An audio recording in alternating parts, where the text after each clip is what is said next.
Hi, good evening, and welcome to the ZP Developer Zone webinar. So we like to do this webinar once a week, and it's really just answering technical questions during the week.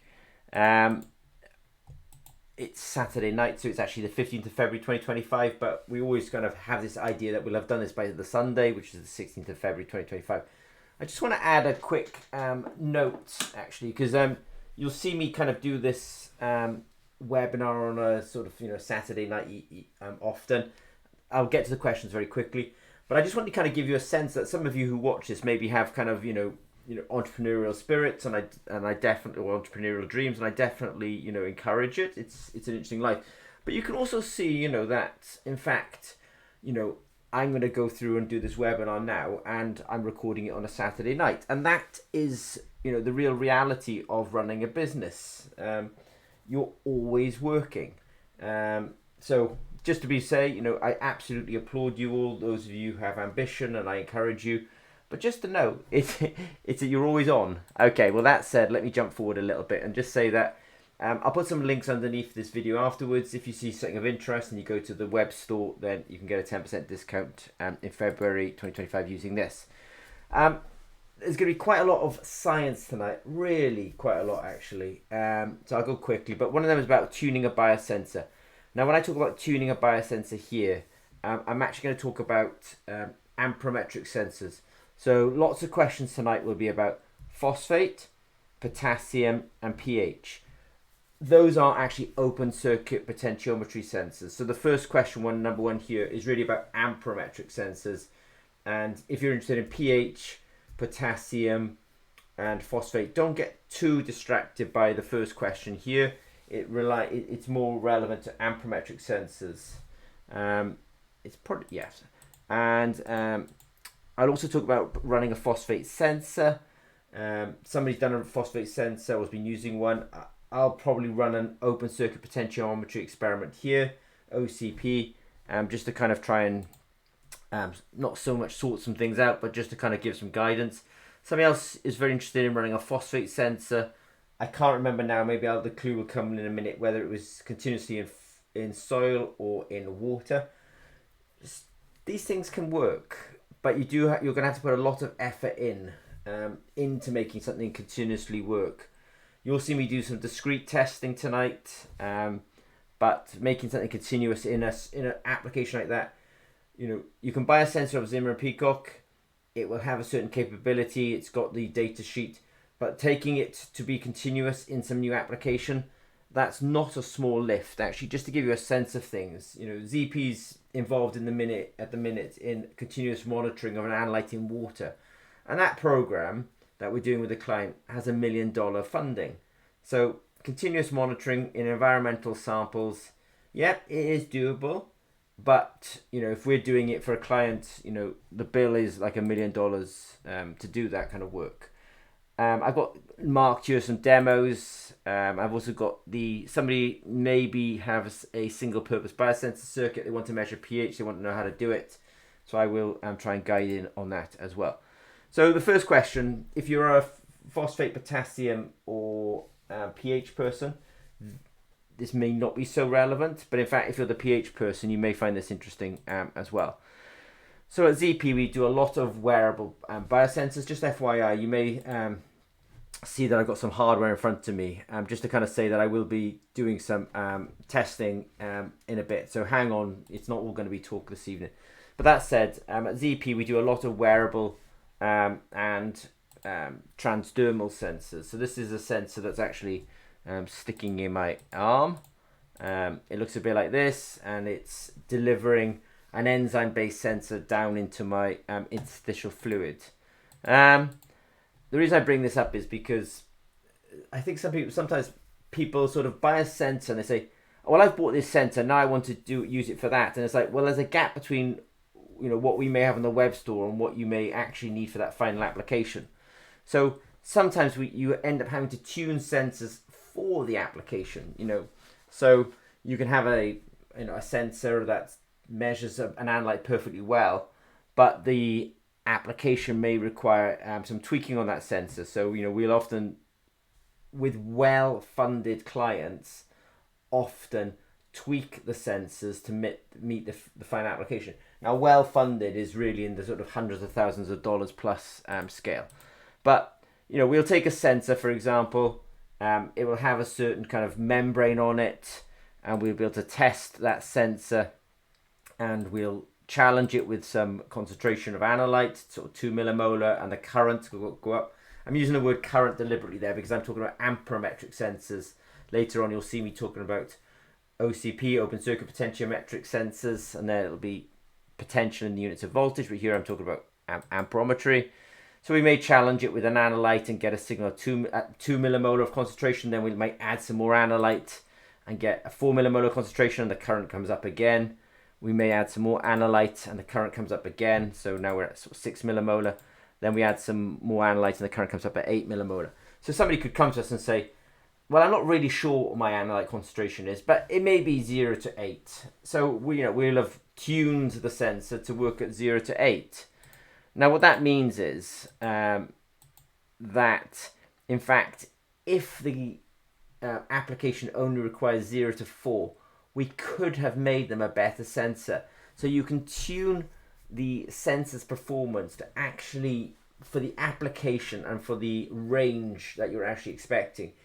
This, I think, sometimes people get quite confused by, actually, because I think, they're used to measuring things like length and temperature and these kind of, I was going to say physical quantities. Temperature is an unusual quantity, actually, but they're used to that kind of thing where you don't really have to tune the necessarily the tape measure to measure the length. But with biosensors, we tune them for the application, sometimes for the analyte concentration.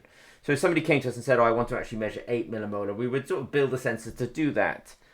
But we may actually find that the reality is they actually only needed to work from 0 to 4 millimolar.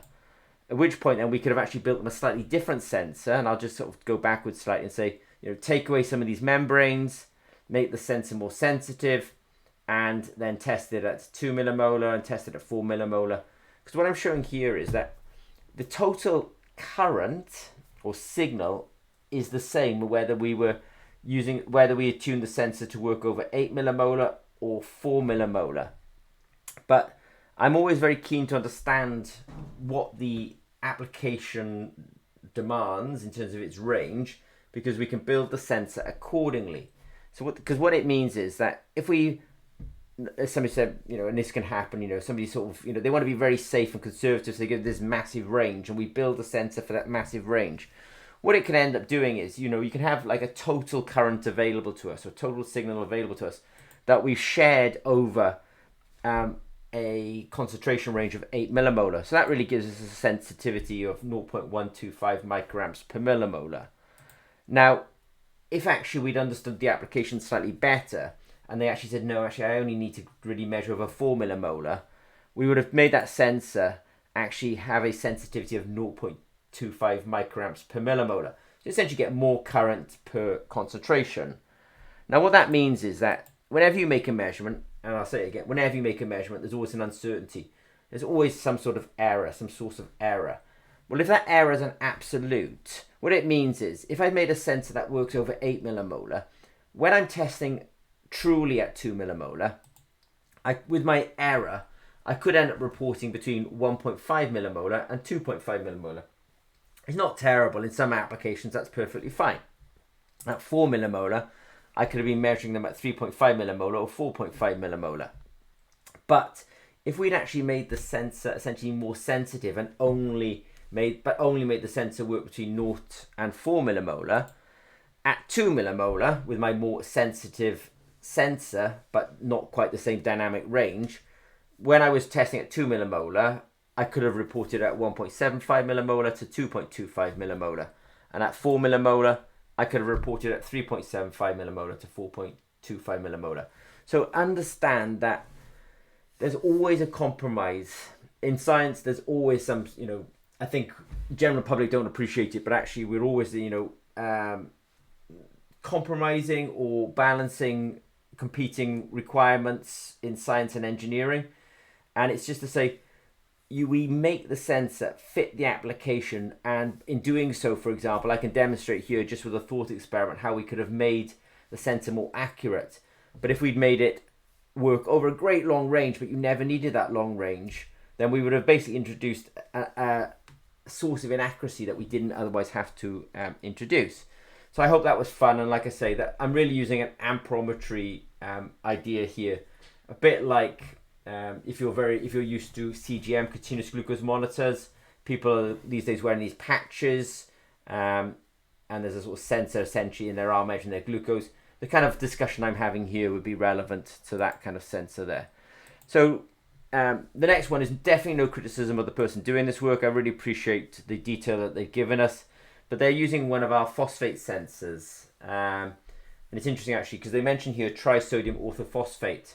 So I'm going to discuss phosphate sensor. I'm going to quite a lot of I'm also going to do a sort of little impromptu demonstration. Well, impromptu, I'm ready to do it, but it's only a demonstration I thought about in the last 30 minutes. So I appreciate that this is good, see, because what somebody here is asking me, they're asking me a detailed question, and look at the preparation that they've put into all the slides that they've given to me.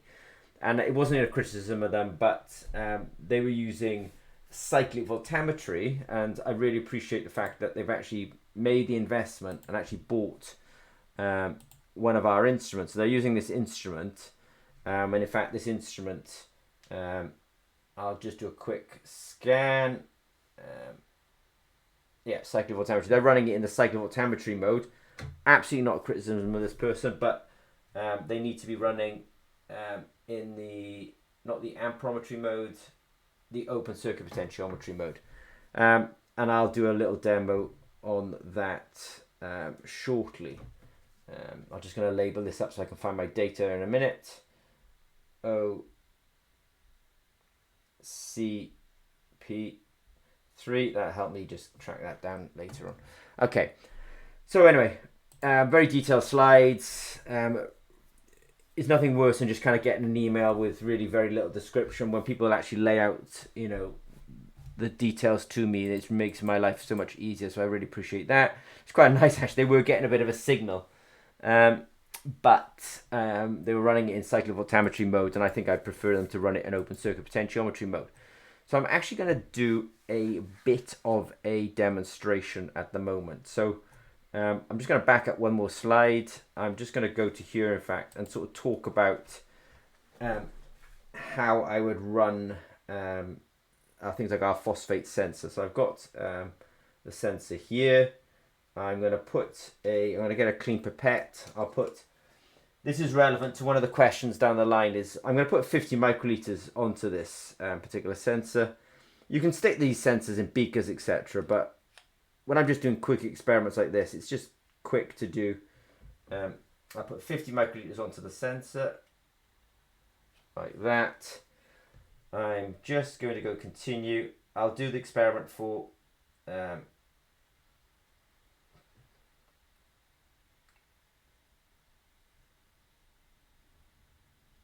it's easier if I pick up my phone. I just want to use my thumb rather than my tip of my finger. Right. Yeah. Right, I want to run this for 60 seconds. So I'm going to do things quite quickly. But I've got a solution on there. I'm actually just going to grab another solution as well. And I will start my experiment. Right, so I'm getting my data now. And then I will start just adding in a little bit of analyte. So let me just do that.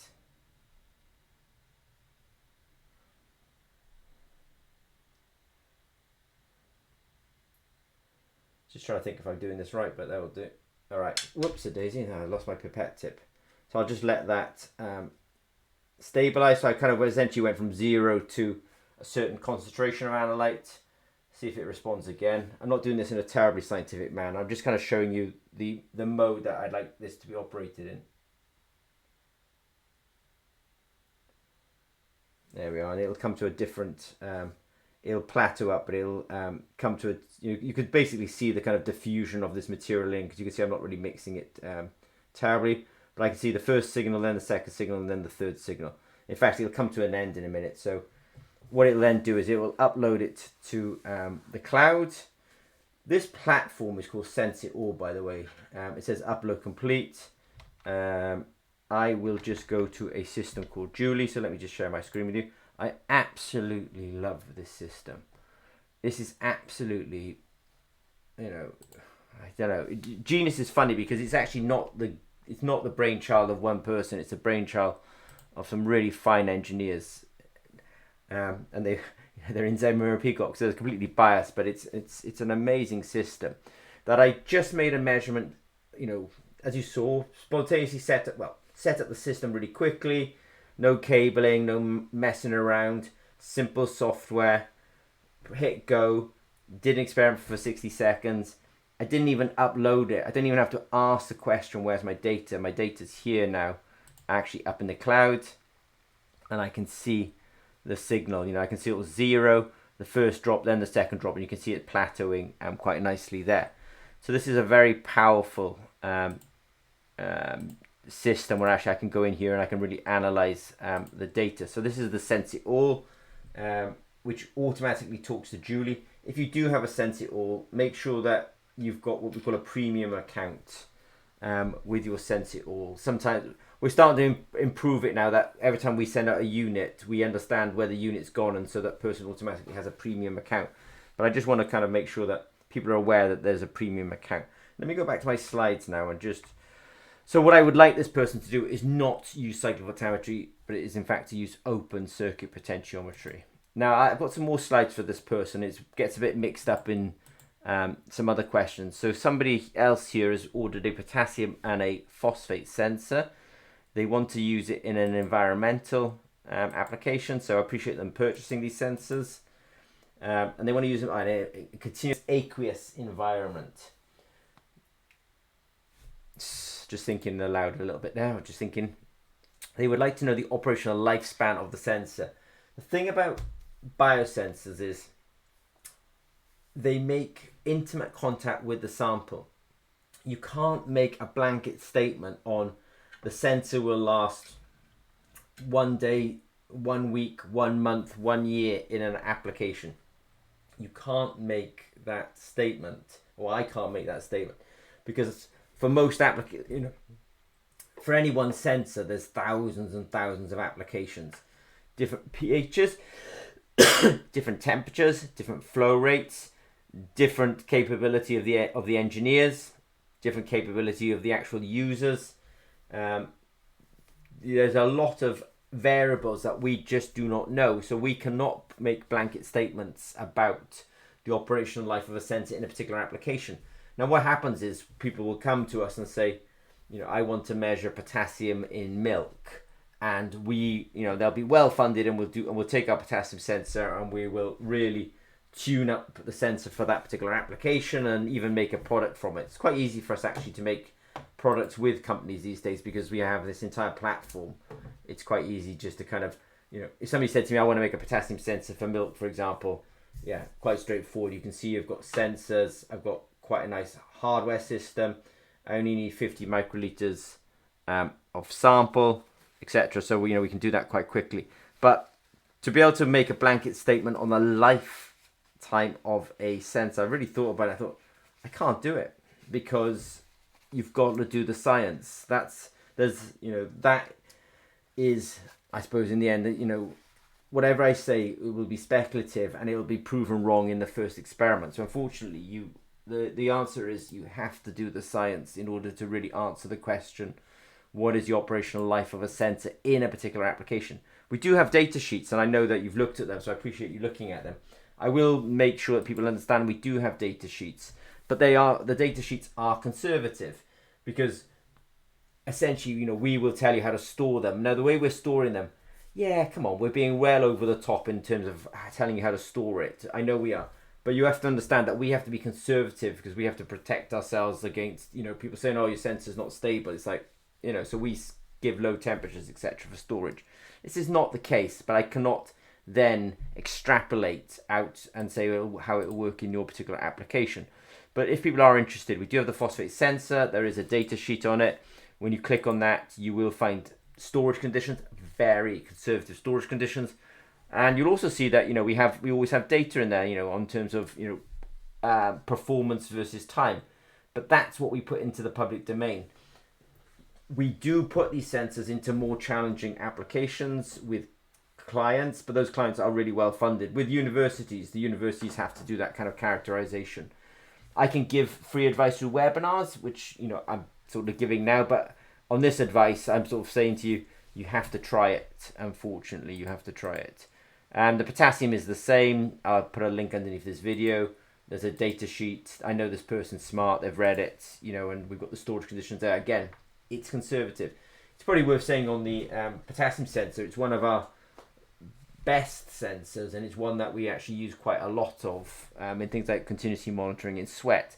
But I can't talk about your application because you have to do the science. There's still, you know, this application that you have to do. So we do have data in the data sheets, but I appreciate it's only over, you know, hundreds of seconds, and we show signal versus concentration, but we don't talk about, you know, how long it's going to run in a, you know, a river. I was going to say in the middle of Idaho, but let's say it's easy to say a river in, you know, in the Mississippi or something like that. Then that has to be done. We haven't got the data to tell you. This is relevant to anyone using an open circuit OCP, an open circuit potentiometric sensor. This is valid for people doing pH, people doing potassium, people doing phosphate. I just want to talk about how does a pH sensor work. Many of you are doing wet science, so you're used to a pH sensor. And the first thing you notice about a pH sensor, that it's got a couple of calibration solutions next to it. So let's talk about why those calibration solutions are there. So, you know, there's one here for calibration 1 is at pH 4. So you put the pH probe, for example, into that solution, and what it's doing is it's measuring potential. And then you do a 2-point calibration. So you take another solution, it may be pH 7. And in fact, the potential changes when you put the pH probe into that pH 7. And what it's doing is it's actually calibrating itself. It says, okay, what was the potential, or potential, sometimes the word potential sounds a bit sort of, because I'm an electrochemist, I do use the word potential. And if I try to use voltage, people say, oh, it's not voltage, it's potential. I was like, yes, I know the units of voltage. And the term itself is potential, so I don't like that, but I've been picked up on it, and as if I don't know the difference, but I certainly do. But we're measuring the potential in the units of voltage at pH 4, or the unit is, and then we're measuring the potential in the units of voltage at pH 7. And what the system is actually doing then is actually calibrating a calibration curve.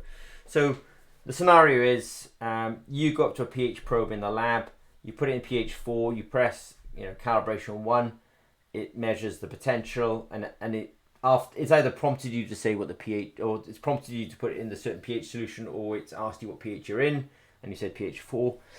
You then do a 2nd-point calibration, you tell it, or it's prompted you to put into pH 7, and then it basically calculates a calibration curve. I'm just going to hide this actually, I realize, because that was getting in the way. So it's basically it's constructing this calibration in real time whilst you're doing the 2-point calibration. And then what happens is you're then asked to test a particular sample, or you're asked to test a sample. The potential changes, and it gets a new reading. And what it does is it looks up the potential for that new reading and says, oh, okay, that's actually pH 6. So the reason I bring this up is because whenever you're using a open circuit potentiometric sensor, if you really want to know what the concentration of the analyte is in that, you may have to calibrate it using known solutions. Now, I suppose that experiment I was doing earlier on, in fact, I'll just flick over to it real quick, actually. I realized I was quite fortunate, actually, because you could argue here that I had a sort of, you know, a certain concentration of analyte that I knew, then another concentration of analyte, and then I added my my unknown, and I could have essentially I could have done a 2-point calibration and known what my unknown potential was. So let me just flick back, because this is how a pH sensor works, and this is possibly the principle that you'd have to apply to potassium or phosphate as well. This is signal from a phosphate sensor that we were recently making. So here's, I'll run through this now. So this is the raw signal. You can see us kind of we start off at, well, first of all, we start off at 0, but we bring it to 0.1. I can just about see that it's actually stepped up on 0.1. Then we add 1 millimolar, and then 10 millimolar, and then 100 millimolar. Now what you'll see is I've actually plotted it here of the log of the concentration of phosphate, because we actually follow something called the Nernst equation. Or the Nernst equation is the equation that kind of characterizes the signal versus concentration that we get for these open circuit potentiometric sensors, be it pH, be it potassium, or be it phosphate. So I've actually done the log of it. So as you can appreciate, log to the base 10 of 0.1 is actually -1. Log to the base 10 of 1 is 0. Log to the base 10 of 10 is 1. Log to the base 10 of 100 is 2. So then I've actually got, what one can do then is construct a calibration curve, and then you didn't have to do all those different concentrations, by the way. Most pH probes, and I just did it on the previous slide, actually only do a 2-point calibration. So high and a low. By the way, don't do a low of 0. Let me ask you a question, and then I'll, people think, oh well, I'll do a log of 0. Well, I'll do a calibration at 0. Well, what's the log of 0? The log of 0 is infinity. Don't do 0. It's a bit of a mind bender, I know, but do a log of, if you want to do a low concentration, do the log of 0.001 or something like that. But don't do the log. Do a concentration test at 0. something something 1 or something, because you can do it low, but don't do it at 0, because then you'll find yourself trying to do the log to the base 10 of 0, and you're like, oh, it's infinity. Yeah, so don't use 0 as part of your calibration curve. You just use a low concentration as part of your calibration curve. So don't need to do all these concentrations. You just need to do a high and a low, but don't do the low as 0. And then you can basically look up the potential that you get for your unknown sample. And in this case, for example, I drew an imaginary line, and the imaginary line dropped onto the x-axis at -0.5, and 10 to the power of -0.5 is 0.316. So here my phosphate concentration would be 0.316. So I'm just saying, treat these phosphate and potassium sensors and these pH sensors like you would a normal pH sensor. So I've gone into it's interesting. I'm not sure that, we all use these pH sensors. I use pH sensors for years, and actually nobody ever explained to me how they actually worked, and why should they? That's part of our job, is to sort of self-educate. But eventually I self-educated myself, and being an electrochemist, it gave me a bit of an advantage anyway. And then you can see that I've tried to explain how it works so you can understand how you can apply that into these more exotic measurements on like phosphate and potassium, for example.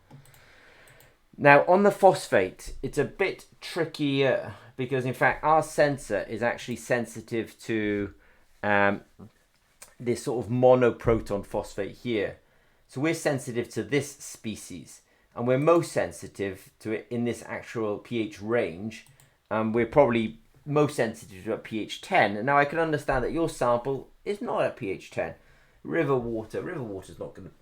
I think we've got a problem with river waters at pH 10.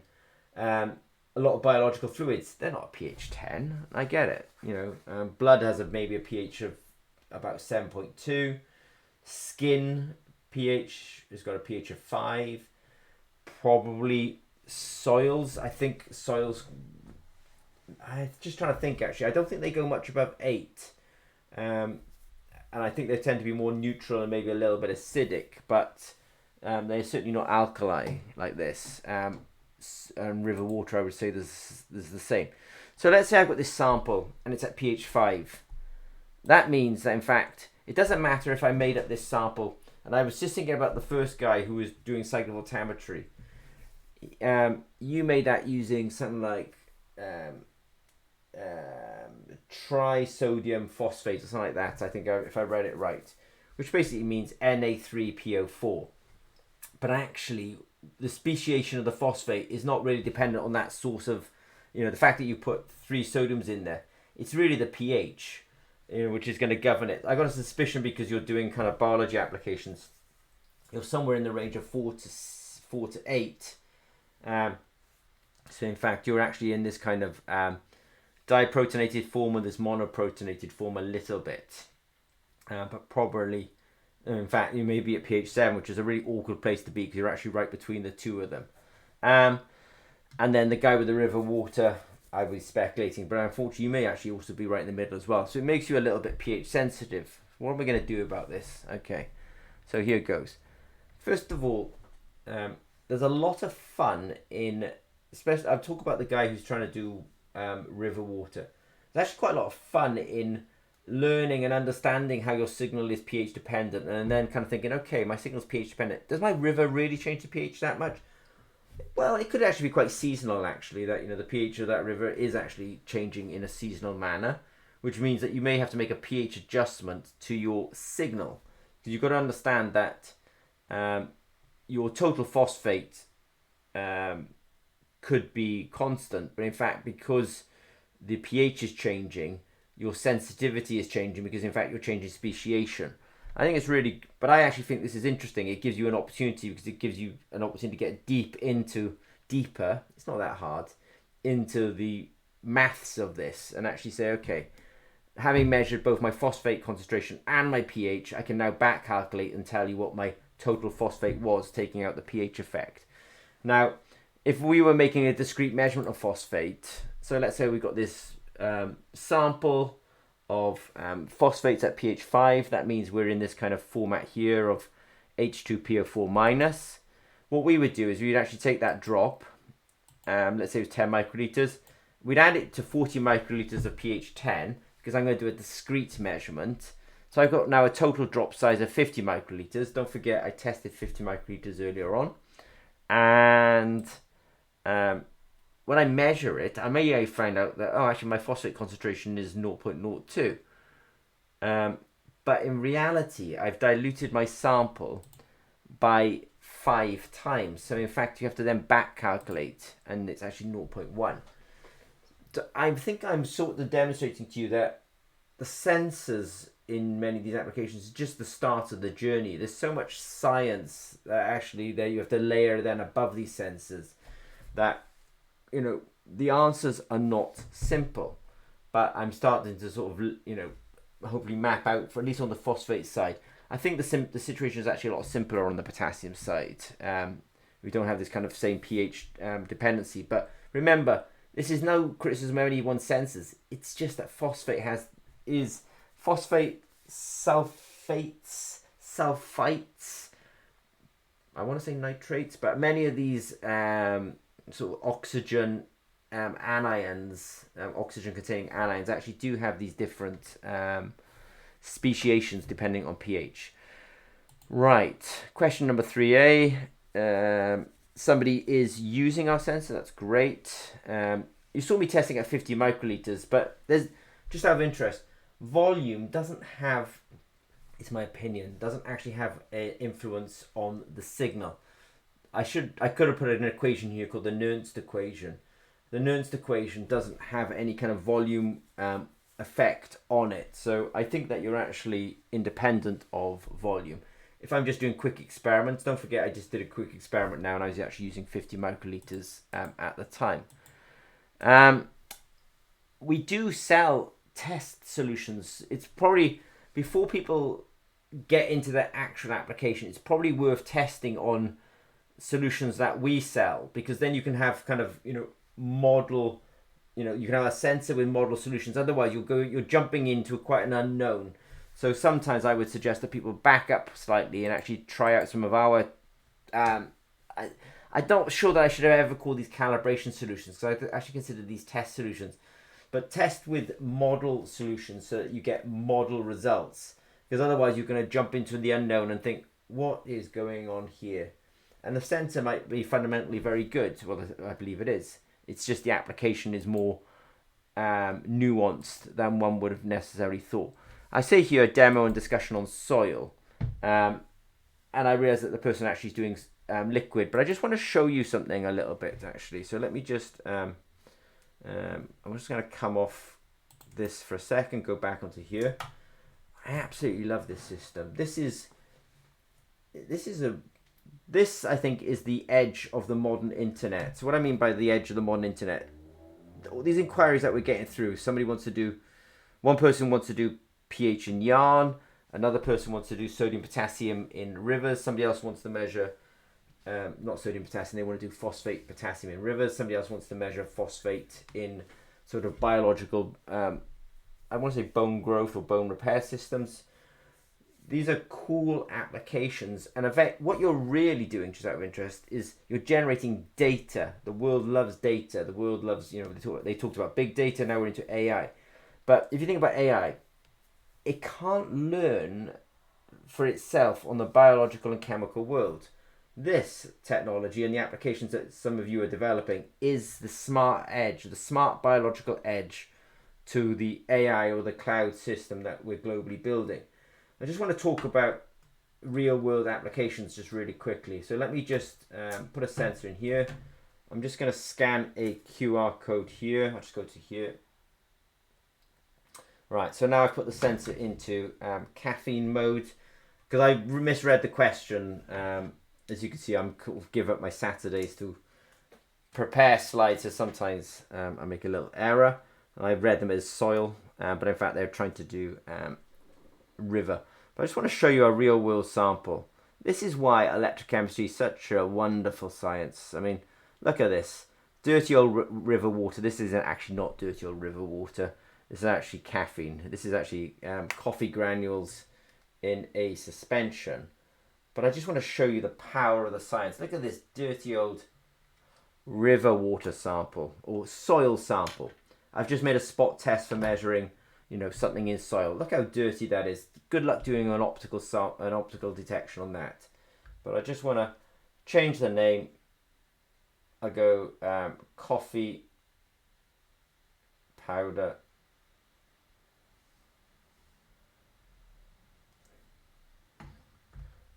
Now, many of the applications that people are talking about tonight are actually more like continuous measurements. Some of them are discrete measurements. This is a discrete measurement that I'm doing now, where I'm actually, and I'm going to label that up actually because I want to use that again. I'm doing a technical square wave voltammetry here, and it's analyzing it, and it'll actually send the data to the cloud shortly. So I'm just gonna, there we are. You can Google how much milligrams per gram of caffeine is in coffee, and you'll come back with a result really similar to that. I love the fact that I've got the result on my phone. So I started off with this evening just saying, many of you are actually probably have a desire at some point to be, business people, start companies, and I applaud you. It's not easy. It's Saturday night, and this is, I'm working, but enjoying it. But when you get to a point like this where you're, put a dirty sample on like that, I make a measurement, I get the result, it's really satisfying. And where's that result gone? Well, let's go and have a look where that result is gone. So I will share my screen with you. Here is data that I gathered earlier on. Let's just do a quick refresh. This is Julie. This is a system that goes with our hardware and many of our sensors.